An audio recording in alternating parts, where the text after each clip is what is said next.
Hi investors, welcome to SOIC.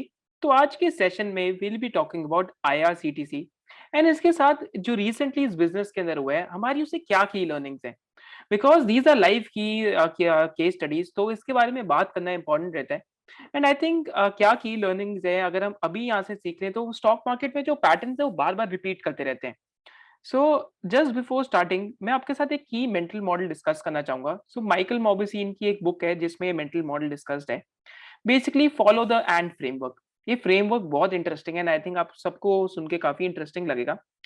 So basically follow the end framework क्या है कि जो आर्मी एंट्स होती है, माने जब जो एंट्स की पूरी कॉलोनी होती है तो उसके अंदर जो आर्मी एंट्स होती हैं दे आर ब्लाइंड, माने वो अंधी होती हैं। एंड होता क्या है कि जो आर्मी एंट्स हैं वो एक दूसरे को फॉलो करती हैं। एंड यहाँ पे एक फैसिनेटिंग केस स्टडी है that there is a fascinating case study of army ants, a group of worker ants which are essentially blind, sometimes separate from the colony. माने जो ants की colony उनसे separate हो जाती है। Since no individual ant has any idea how to relocate the rest of the colony, all of the ants rely on a simple decision rule: follow the ant in front of you. Basically कभी कभी जब ये ants जो colony है उससे separate हो जाती है, माने जो उनका घर है उससे अगर सेपरेट हो जाती है, so they just follow a simple rule कि जो आगे वाली एंट है उसको आप फॉलो करो, just follow the ant that is in front of you, right. And एक बहुत इंटरेस्टिंग चीज क्या आती है कि अगर if enough individuals follow this strategy, अगर बहुत सारी एंट्स एक दूसरे को फॉलो करने लग जाएं, they reach a tipping point. they basically develop a circular mill where ants follow each other around in circles until death। माने एक दूसरे को एक सर्कल में फॉलो करते रहती है। एक्चुअली नेचर की ये एक एक्चुअली में रियल केस स्टडी है। And beyond a point of time, क्योंकि ये बहुत ज्यादा एक दूसरे को फॉलो कर रही होती है, तो because of exhaustion all the ends die. एक ऐसा किस्सा हुआ भी था वेर 1200 फुट सर्कमफ्रेंस का एक सर्कल बन गया था, माने 1200 फुट का सर्कल बन गया था एक दूसरे को फॉलो करते करते। And basically and circuit time of 2.5 hours, माने 2.5 आवर्स उनको लग रहे थे पूरा सर्कल को ट्रैवल करते करते। तो हुआ क्या कि ये जो सर्कल है ये कब टूटा, जब कुछ कुछ एंड्स जो उनका डायरेक्शन था या उनका पाथ था सर्कल में जाने की जगह किसी और डायरेक्शन में चली गई। तो similarly this is the case for also momentum investing, कि जब स्टॉक प्राइस बढ़ रहा होता है तो उस टाइम पे क्या होता है कि काफी सारे जो इन्वेस्टर्स हैं, क्योंकि जो रिटेल इन्वेस्टर्स हैं, आई थिंक हमारी वीडियो जो यंगस्टर्स हैं जो ये पहली बार ऐसी चीजें देख रहे हैं उनके लिए स्पेशली ज्यादा है कि जो रिटेल इन्वेस्टर्स हैं या जो यंगस्टर्स हैं जो स्टॉक मार्केट के अंदर आ रहे हैं, वो देखते हैं अगर किसी स्टॉक का प्राइस काफी तेजी से ऊपर जा रहा है विदाउट एनी अर्निंग्स और एनीथिंग, तो उसके अंदर एक टाइप ऑफ पॉजिटिव एक टाइप का जो पॉजिटिव फीडबैक लूप है वो क्रिएट हो जाता है। क्योंकि ऑलरेडी स्टॉक ऊपर जा रहे हैं, जो बाकी लोग हैं वो पैसा कमा रहे हैं, जैसे एंड्स ऑलरेडी सर्कल में घूम रही है, क्योंकि दूसरी एंड सर्कल में घूम रही है तो पहली एंड भी सर्कल में घूम रही है। सिमिलरली स्टॉक मार्केट्स में भी कुछ ऐसा ही होता है। But the important point is कि it is the duty of an investor to basically distinguish between the reality and the myth. आपकी duty at the end of the day, क्योंकि पैसा आपका है at the end of the day. तो ये एक बहुत इंटरेस्टिंग केस स्टडी थी, तो आई थिंक मेरे को इस टॉक के अंदर लगी। But just before going forward, हम एक बार जो आईआरसीटीसी का बिजनेस है इसके ऊपर एक बार हम तिजोरी फाइनेंस से एक इंटरेस्टिंग चीज करते हैं जिसको हम कहते हैं रिवर्स डीसीएफ। रिवर्स डीसीएफ मैंने कैंप्स पे भी करा था, हैप्पीएस्ट माइंड्स पे भी करा था, सीडीएसएल पे भी करा था, उसकी वीडियो भी आप देख सकते हैं। बट यहाँ पे अगर हम इन इन इसके बिजनेस के ऊपर रिवर्स डीसीएफ करते हैं, तो यहाँ पे मैं आपके साथ एक इंटरेस्टिंग चीज करूंगा कि आज आईआरसीटीसी का मार्केट कैप 70,000 करोड़ है, right. And IRCTC last 2 years में, क्योंकि पैंडेमिक आया था, तो आईआरसीटीसी की जो अर्निंग्स है वो सप्रेस थी। मानी 2020 में इनकी जो फुल अर्निंग्स है 513 करोड़ की, हम वो देख सकते हैं। Whereas 190 करोड़ एंड 297 करोड़, क्योंकि पैंडेमिक आया इस वजह से जो इनकी अर्निंग्स है उस टाइम पे सप्रेस्ड है। तो हम क्या करेंगे कि यहाँ पे हम कैश फ्लो पे भी नहीं, हम किसी चीज पे नहीं, हम सीधा जो अर्निंग्स है उसके ऊपर रिवर्स डीसीएफ करके देखेंगे। रिवर्स डीसीएफ आपको क्या बताएगा कि यार स्टॉक के मल्टीपल में कितना ग्रोथ इंप्लाइड है। क्यों हम अर्निंग्स पे कर रहे हैं, कैश फ्लो पे नहीं कर रहे, क्योंकि अर्निंग्स पे करके भी मैं आपको ये दिखाना चाहता हूँ अगर आप अग्रेसिव एस्टिमेट्स भी लेते हैं तो उसके बावजूद आपको कितना ज्यादा जो एस्टिमेट है अग्रेसिव लेना पड़ेगा। तो पहले हम यहाँ पे चीज देखते हैं कि इनका अगर जो अर्निंग्स है यहाँ पे बिजनेस की, तो 2020 में जो इनका बेसिकली इस बिजनेस का पैट था, राइट, 2020 में 513 करोड़ था। तो यहाँ पे अगर मैं रिवर्स डीसीएफ में अर्निंग्स लिखता हूँ 513 करोड़, मैं ऑपरेटिंग कैश फ्लो पे भी नहीं ले रहा, मैं सीधा अर्निंग्स पे ले रहा हूँ बिजनेस की। एंड साथ में डिस्काउंट रेट लेता हूँ 8% का, एंड जो टर्मिनल वैल्यू मल्टीपल है, मैं अगर 10 टाइम्स की जगह सपोज करूँ मैं 30 टाइम्स ले लेता हूँ, राइट? कि 30 टाइम्स की पी पे ट्रेड करेगा eight the end of the 10th year, and 8% के आपसे के अराउंड से हम इसको डिस्काउंट करते हैं। तो व्हाट दिस इंडिकेट्स की इम्प्लाइड प्रॉफिट ग्रोथ रेट क्या है कंपनी की, that is 27% CAGR for the next decade. कि माने 10 साल के लिए आपको 27% प्रॉफिट की ग्रोथ चाहिए। सपोज करते हैं अगर कंपनी 40 की पी पे भी ट्रेड करती है 10 साल के बाद, तो आपको फिर भी 24% की प्रॉफिट्स के अंदर ग्रोथ चाहिए for the next entire decade, right? अब ये तो हम देख रहे हैं जब इस कंपनी का मार्केट कैप 70,000 करोड़ था। इस कंपनी का मार्केट कैप एक्चुअली एक टाइम पे पीछे अभी 1 लाख करोड़ के आसपास पहुंच गया था, जहां से इसके अंदर डिक्लाइन आया है, यहाँ से हम चेक कर सकते हैं। आई थिंक इस टाइम पे इसका मार्केट कैपिटलाइजेशन 1 लाख करोड़ के आसपास आ गया था। एंड जब 1 लाख करोड़ का मार्केट कैपिटलाइजेशन आया था, तो अगर हम 2020 से भी इनकी जो अर्निंग्स को कंपेयर करते हैं, तो प्राइस कितने बेसिकली जो मार्केट कैपिटलाइजेशन कितना है 1 लाख करोड़, एंड इनका जो अर्निंग्स है कितनी है 500 करोड़। तो उस टाइम पे भी इस कंपनी की पी रेशियो कुछ 200 से ज्यादा हो गई थी। माने अगर मैं 2020 की जो नॉर्मलाइज्ड अर्निंग्स है उस पे भी अज्यूम करता हूँ, सो सच वाज द बेसिकली इतना ज्यादा इसका बेसिकली स्टॉक के वैल्यूएशंस में बहुत ज्यादा फ्रॉडीनेस आ गई थी। अगर आप मोमेंटम की गेम खेल रहे हैं then that is something else. अगर आप इन्वेस्टिंग कर रहे हैं then these are the points of time when you actually in my opinion sell a stock. Sell a stock क्यों? क्योंकि इतनी ज्यादा अब्सर्ड वैल्यूएशन होगी उसको आप जस्टिफाई कर ही नहीं सकते, right? So this was one key lesson. And I think apart from this they मतलब इस केस स्टडी से काफी सारे भी हम की टेक अवेज लेके जा सकते हैं।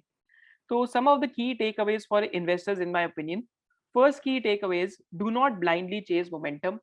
There is basically एक लिमिट होती है कि ट्रीज का कहाँ तक ग्रो करेंगे। ट्री जो जो स्काई है वहां तक तो ग्रो नहीं कर सकते। Similarly in the case of IRCTC एक लिमिट होती है। Second thing is no yourself.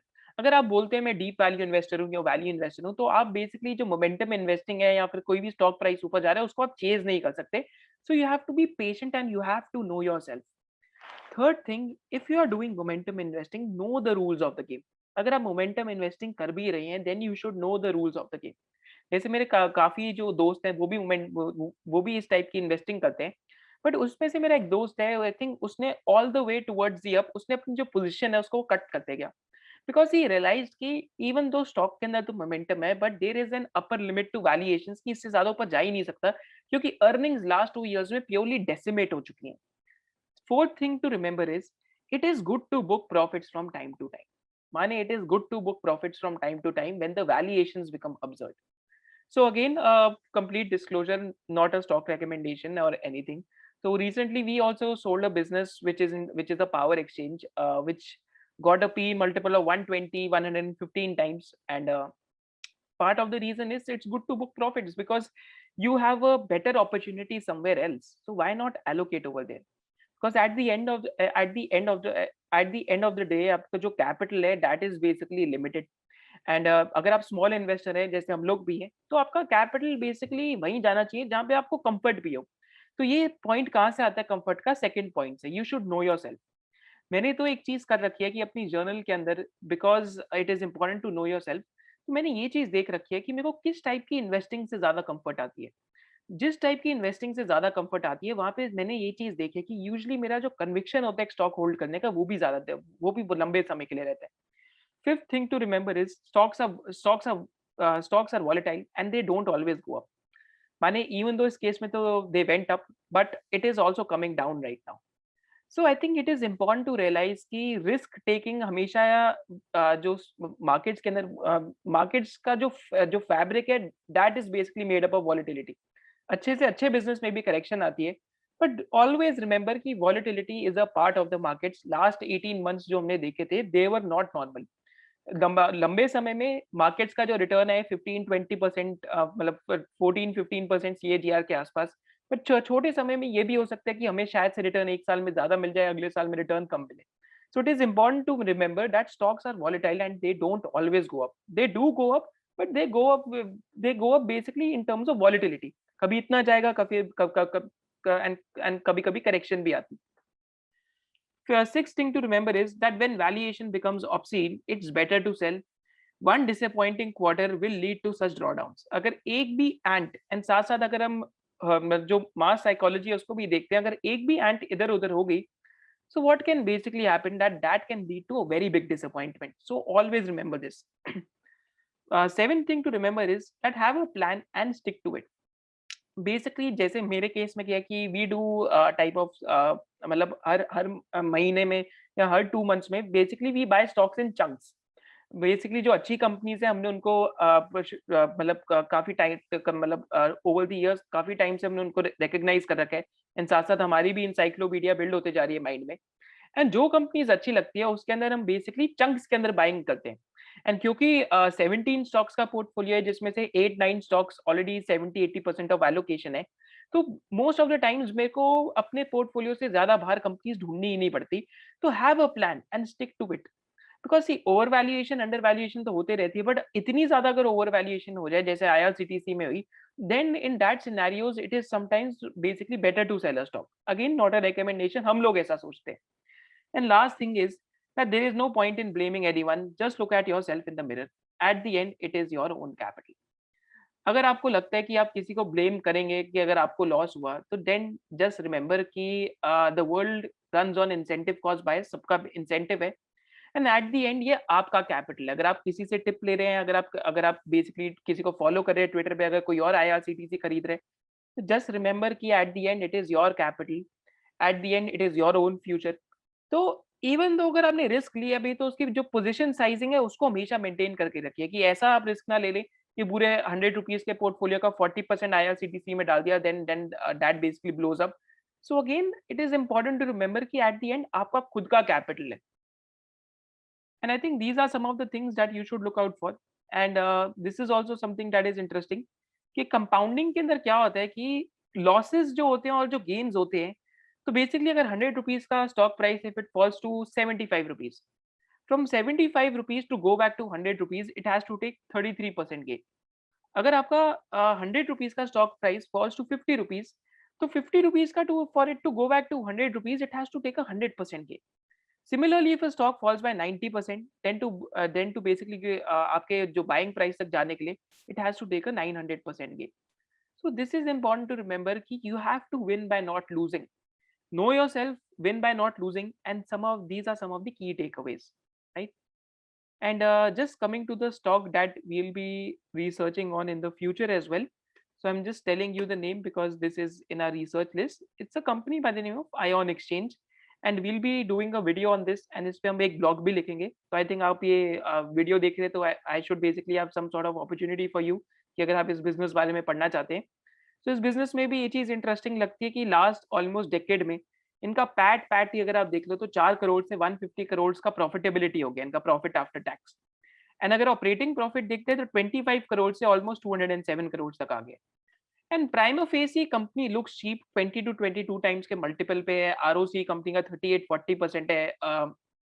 And basically जो प्रमोटर भी है उनकी भी आई थिंक 27% तो पब्लिक होल्डिंग दिखती है। आई थिंक जो ट्रस्टीज है उनके थ्रू भी काफी होल्ड करते हैं। So this is one company that we'll be researching upon. And these are some of the key takeaways from IRCTC. Ki do not blindly follow, basically do not blindly follow momentum. And second thing is to know yourself. And third important key takeaway is do not fall for tips or anything, because at the end it is your own hard-earned capital. And this is one of the key case studies when it comes to selling a stock, because fundamentally just doesn't make any sense. Thank you for joining us. Hope to see you in the next business analysis of SOIC. Jai Hind.